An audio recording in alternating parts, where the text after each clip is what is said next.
श्री शिवाय नमस्तु भयम। महाराज आप सभी ये तो अच्छे से जानते ही हैं कि बच्चों की बोर्ड परीक्षाएं बहुत नजदीक आ चुकी हैं। महाराज जैसे जैसे परीक्षा का समय पास आता है वैसे वैसे घर का माहौल भी थोड़ा गंभीर और चिंताजनक हो जाता है। बच्चे अपनी पढ़ाई को लेकर तनाव में रहते हैं और माता पिता, खासकर माताएं बहनें, अपने बच्चों की सफलता के लिए मन ही मन नहीं बल्कि पूरे हृदय से भगवान से प्रार्थना करने लगती हैं। हर माता पिता यही चाहते हैं कि उनका बच्चा परीक्षा में अच्छे अंक लाए, पास ही ना हो बल्कि अच्छे नंबरों से पास हो और अगर संभव हो तो पूरी कक्षा में प्रथम स्थान प्राप्त करे। महाराज माता पिता की यह चिंता और यह कामना बिल्कुल स्वाभाविक है, लेकिन कई बार ऐसा देखा गया है कि बच्चे पूरी मेहनत करते हैं, दिन रात पढ़ते हैं, सब कुछ याद भी कर लेते हैं, फिर भी जब परीक्षा हॉल में जाकर बैठते हैं तो अचानक सब कुछ भूल सा जाते हैं। वहीं कुछ बच्चे ऐसे भी होते हैं जिनका पढ़ाई में मन ही नहीं लगता, किताब खोलते ही उनका ध्यान कहीं और चला जाता है, कभी मोबाइल की तरफ, कभी टीवी की तरफ, तो कभी बेवजह इधर उधर की बातों में। ऐसे में माता पिता की चिंता और भी बढ़ जाती है। इन्हीं सब बातों को ध्यान में रखते हुए आज हम आपको कुछ ऐसे विशेष उपाय बताने वाले हैं जिन्हें सभी माताओं बहनों को अपने बच्चों के लिए विशेष रूप से करना चाहिए। महाराज ये उपाय खास तौर पर उन बच्चों के लिए बताए गए हैं जो बोर्ड परीक्षा देने वाले हैं, चाहे वो 5वीं कक्षा हो, 8वीं हो, 10वीं हो या 12वीं। ये उपाय सीबीएसई बोर्ड हो, राज्य बोर्ड हो या कोई और बोर्ड, हर तरह के छात्रों के लिए बताए गए हैं। लेकिन महाराज यहाँ एक बात बहुत जरूरी है और वह ये कि इन उपायों को आधा अधूरा नहीं करना है। अगर आप उपाय को ठीक से नहीं समझेंगे या बीच में छोड़ देंगे तो उसका पूरा फल नहीं मिलेगा। इसलिए महाराज जो भी माताएं बहनें और बच्चे ये वीडियो देख रहे हैं तो उनसे निवेदन है कि इस पूरे उपाय को ध्यान से समझें और यदि आपको ये जानकारी उचित लगे तो वीडियो को लाइक करें, चैनल को सब्सक्राइब करें और कमेंट में ये जरूर बताएं कि आप ये वीडियो कहाँ से देखा है। रहे हैं महाराज ये कोई साधारण उपाय नहीं है। इन उपायों को करने के बाद बहुत से लोगों ने सकारात्मक परिणाम भी देखे हैं। महाराज जिन भक्तों ने पूरी श्रद्धा और विश्वास के साथ इन उपायों को किया है उन्हें इसका लाभ अवश्य मिला है। तो महाराज सबसे पहले हम उन बच्चों के बारे में बात करेंगे जिनकी समस्या थोड़ी अलग होती है। ऐसे बच्चे जो जानते हैं कि उनकी परीक्षाएं नज़दीक हैं, किताबें सामने रखी होती हैं, समय भी होता है, लेकिन फिर भी उनका मन पढ़ाई में नहीं लग पाता है। महाराज आज के समय में यह समस्या बहुत आम हो गई है। जैसे ही बच्चा किताब उठाता है उसका मन कहीं और भागने लगता है, कभी मोबाइल देखने का मन करता है, कभी टीवी, कभी दोस्तों से बातें करने का, तो कभी बिना वजह इधर उधर टहलने का। माता पिता बार बार समझाते हैं, डांटते भी हैं, लेकिन फिर भी बच्चा मन लगाकर पढ़ नहीं पाता। ऐसे में घर का माहौल भी तनावपूर्ण हो जाता है और बच्चे पर दबाव और बढ़ जाता है। तो महाराज ऐसे ही बच्चों के लिए एक विशेष उपाय है। ये उपाय खास तौर पर माताओं और बहनों के लिए बताया गया है ताकि वे अपने बच्चों की पढ़ाई में आ रही बाधाओं को दूर कर सकें। ये उपाय परीक्षा के दिन नहीं बल्कि परीक्षाओं से कुछ समय पहले करना होता है ताकि बच्चों का मन धीरे धीरे पढ़ाई की ओर लगने लगे। और महाराज इस उपाय को करने के बाद माता पिता को बार बार बच्चे को पढ़ने के लिए कहना नहीं पड़ेगा। बच्चा अपने आप किताब उठाएगा, अपने आप बैठकर पढ़ेगा और उसे यह एहसास भी होगा कि अब परीक्षाएं नज़दीक हैं और उसे तैयारी करनी है। अब महाराज इस उपाय को करने के लिए बहुत ज़्यादा सामग्री की आवश्यकता नहीं है। सबसे पहले आपको 1 लोटा जल लेना है। इसके साथ ही एक छोटी सी कटोरी में शुद्ध शहद लेना है, वही शहद जो पूजा पाठ में इस्तेमाल होता है। इसके बाद आपको एक रुद्राक्ष लेना है। महाराज इस उपाय के लिए 9 मुखी रुद्राक्ष का विशेष महत्व बताया है, लेकिन अगर आपके पास सीहोर का रुद्राक्ष उपलब्ध है तो आप उसी का प्रयोग कर सकते हैं, या आपके पास जो भी रुद्राक्ष हो उसे आप इस उपाय के लिए उपयोग कर सकते हैं। अब महाराज आपको क्या करना है ये ध्यान से समझिए। सबसे पहले उस कटोरी में शहद लें और उसके अंदर वह रुद्राक्ष डाल दें। ध्यान रहे कि रुद्राक्ष पूरी तरह से शहद में डूबा हुआ हो। इसके बाद सुबह सुबह भगवान शिव के मंदिर जाना है। यह उपाय आप किसी भी दिन कर सकते हैं और बच्चों की परीक्षा से पहले ही आपको ये उपाय करना है। अब महाराज मंदिर पहुंचने के बाद सबसे पहले भगवान शिव के सामने प्रणाम करें। फिर जो रुद्राक्ष आपने शहद में डाला हुआ है उसे उस कटोरी से निकालकर शिवलिंग की जलाधारी पर रख दें। जलाधारी वही स्थान होता है जहां से शिवलिंग पर चढ़ाया गया जल नीचे गिरता है। इसके बाद जो शहद कटोरी में बचा है उसे भगवान शिव की शिवलिंग पर अर्पित कर दें। अब महाराज यहां पर बहुत ध्यान देने वाली बात है, जब आप शिवलिंग पर शहद चढ़ा देते हैं तो उसके बाद उस शहद को वापस अपनी कटोरी में लेना है। जितना शहद वापस आ जाए उतना ले लें। इसके साथ ही जो रुद्राक्ष आपने जलाधारी पर रखा था उसे भी उठा लें। इन दोनों चीजों को अब आपको अलग अलग संभाल कर रखना है। अब महाराज इसके बाद आप अपने साथ लाया हुआ लोटा जल या पूजा की अन्य सामग्री जैसे दूध, दही, घी, शक्कर, शहद जो भी आपके पास हो, उनसे भगवान शिव की सामान्य पूजा अर्चना कर लें। पूजा पूरी होने के बाद आपको वह रुद्राक्ष और वह शहद जो आपने शिवलिंग से वापस लिया है अपने साथ घर ले आना है। घर आकर रुद्राक्ष को किसी सुरक्षित स्थान पर रख दें, उसे इधर उधर न रखें, न ही किसी और को छूने दें। अब जो शहद आपने शिवजी पर चढ़ाकर वापस लिया है वही शहद इस उपाय का मुख्य हिस्सा है। इस शहद को आपको अपने बच्चे को चट्टाना है। महाराज यह शहद आपको पूरे 11 दिनों तक अपने बच्चे को देना है, सुबह और शाम दोनों समय। बहुत ज़्यादा मात्रा नहीं देनी है, बस थोड़ा सा शहद उंगली पर लेकर बच्चे को चटा दें। ये काम लगातार 11 दिनों तक करना है, बीच में एक भी दिन नहीं छोड़ना है। महाराज जब ये शहद बच्चे को दिया जाता है तो उसका प्रभाव धीरे धीरे दिखने लगता है। बच्चे का मन भटकना बंद हो जाता है। उसे मोबाइल, टीवी या बेकार की चीज़ों में पहले जैसा मज़ा नहीं आता। वह खुद महसूस करने लगता है कि उसे पढ़ना है, बैठकर किताब खोलनी है और अपनी तैयारी पूरी करनी है।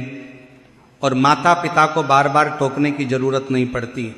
बच्चा अपने आप समय निकालकर पढ़ाई करने लगता है, उसकी एकाग्रता बढ़ने लगती है और वो पढ़ी हुई चीज़ों को ज़्यादा अच्छे से समझ पाता है। क्योंकि महाराज जब मन शांत होता है और ध्यान एक जगह टिकता है तभी पढ़ाई सही से होती है। ये उपाय उन बच्चों के लिए बहुत उपयोगी बताया गया है जो पढ़ाई से भागते हैं या जिनका मन जल्दी जल्दी बदल जाता है। लेकिन यहाँ भी वही बात लागू होती है कि उपाय के साथ साथ बच्चे को अपनी तरफ से थोड़ा प्रयास तो करना ही होगा।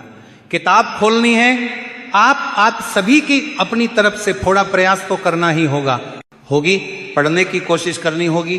भगवान भी उसी की मदद करते हैं जो खुद आगे बढ़ता है। अब महाराज हम उन बच्चों की बात करेंगे जो पढ़ाई तो करते हैं, पूरी कोशिश भी करते हैं, लेकिन परीक्षा के समय जाकर सब कुछ भूल जाते हैं।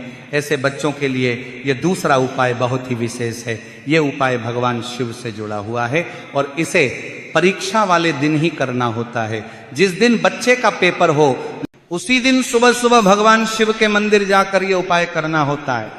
महाराज यहाँ पर यह समझना बहुत जरूरी है कि ये उपाय कोई जादू नहीं है कि बच्चा बिना पढ़े ही पास हो जाए। महाराज पढ़ाई करना अपनी जगह जरूरी है, बच्चे को अपनी तरफ से जितनी हो सके उतनी मेहनत करनी ही होगी, लेकिन ये उपाय उस मेहनत को सही दिशा देता है, आत्मविश्वास बढ़ाता है और परीक्षा के समय मन को स्थिर रखता है। अब बात करते हैं इस उपाय की तैयारी की।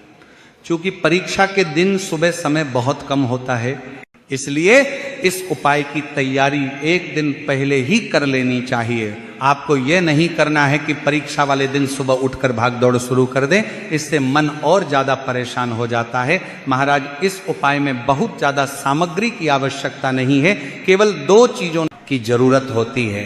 पहली चीज है बेलपत्र और दूसरी चीज है शहद।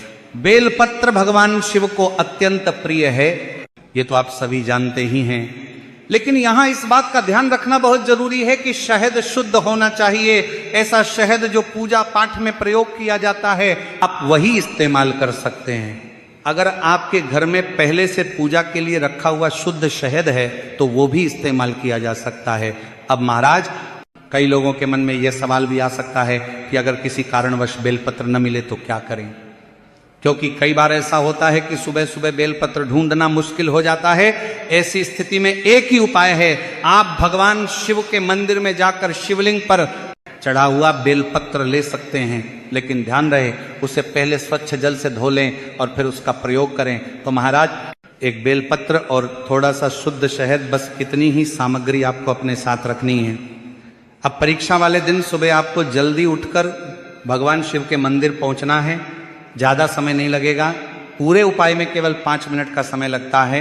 बोर्ड परीक्षा के दिनों में बच्चों को समय की बहुत कीमत होती है, इसलिए ये उपाय इसी तरह से बताया गया है कि कम समय में भी इसे किया जा सके। मान लीजिए अगर बच्चा छोटा है और उसे ये सब ठीक से समझ नहीं आता, तो घर के बड़े, उनकी माता बहन या कोई और उसके साथ मंदिर जा सकते हैं और उसकी मदद कर सकते हैं, लेकिन उपाय बच्चे के हाथों से ही होना चाहिए। अगर बच्चा खुद समझदार है और अकेले जा सकता है तो वह खुद भी ये उपाय कर सकता है। अब महाराज मंदिर पहुंचने के बाद सबसे पहले भगवान शिव को जल अर्पित करना है। आपको अपने घर अपने ही साथ एक लोटा जल भी लेकर के जाना है। अब महाराज जल चढ़ाने के बाद आपको शिवलिंग के पास बैठ जाना है। अब अपने सामने बेलपत्र रखें। बेलपत्र का जो चिकना भाग होता है वो आपकी ओर होना चाहिए, और जो शहद आप अपने साथ लाए हैं उसे बेलपत्र की बीच वाली बड़ी पत्ती पर लगाना है। बहुत ज्यादा नहीं, बस थोड़ा सा शहद लें और अपनी दाहिनी हाथ की उंगली से उस पत्ती पर अच्छे से फैला दें। ये काम आपको मंदिर में ही करना है। जैसे ही ये हो जाए, समझ लीजिए कि आपका बेलपत्र अब उपाय के लिए तैयार है। इसके बाद इस बेलपत्र को भगवान शिव के शिवलिंग पर अर्पित करना है। शिवलिंग के सामने वाले हिस्से पर, जहां से आप शिवलिंग को देखते हैं, वहां इस बेलपत्र को चिपका देना है। महाराज यहाँ चिपकाने का अर्थ यही है कि शहद की मदद से वह बेलपत्र शिवलिंग पर टिक जाए। जैसे ही आप यह कर लेते हैं, वहीं खड़े होकर या बैठकर भगवान शिव से मन ही मन प्रार्थना करनी है। उनसे निवेदन करना है कि आज जो भी परीक्षा है उसमें आप अच्छे अंक प्राप्त कर सकें। इसके बाद 2 मिनट तक मन ही मन श्री शिवाय नमस्तुभयम मंत्र का जाप करना है। इसके बाद भगवान को प्रणाम करें, माथे पर तिलक लगाएं और बिना पीछे देखे सीधे अपनी परीक्षा के लिए निकल जाएं। रास्ते में भी मन में भगवान शिव का नाम लेते रहें। महाराज ये उपाय आपको या आपके बच्चों को हर उस दिन करना है जिस दिन आपकी परीक्षा हो। ऐसा नहीं कि पहले दिन कर लिया और फिर बाकी दिनों में छोड़ दिया। जिस जिस दिन पेपर है उस दिन यह उपाय दोहराना है। इससे मन स्थिर रहेगा, घबराहट कम होगी और जो आपने पढ़ा है वह समय पर याद आएगा। तो महाराज यह हो गया दूसरा उपाय। अब महाराज कई बार लोग उपाय तो कर लेते हैं, लेकिन छोटी छोटी बातों पर ध्यान न देने की वजह से उन्हें पूरा फल नहीं मिल पाता। इसलिए सबसे पहली बात, महाराज ये उपाय किसी दबाव में नहीं करने हैं। न बच्चों पर दबाव डालना है और न ही खुद पर। कई माता पिता ये गलती कर बैठते हैं कि उपाय करते समय भी बच्चे को डांटते रहते हैं या बार बार कहते रहते हैं कि अगर नंबर नहीं आए तो देख लेना। ऐसा करने से उपाय का प्रभाव कम हो जाता है। इसीलिए ये उपाय श्रद्धा और विश्वास से किए जाएं, डर और तनाव के साथ नहीं। दूसरी बात, इन उपायों को करते समय घर का वातावरण शांत रखना बहुत जरूरी है। अगर बच्चा परीक्षा देने जा रहा है और सुबह सुबह घर में शोर शराबा, बहस या झगड़ा हो रहा है, तो उसका मन वैसे ही अशांत रहेगा। इसलिए जिस दिन परीक्षा हो उस दिन कोशिश करें कि घर में शांति बनी रहे। बच्चे से प्यार से बात करें, उसे ये एहसास दिलाएं कि आप उसके साथ हैं।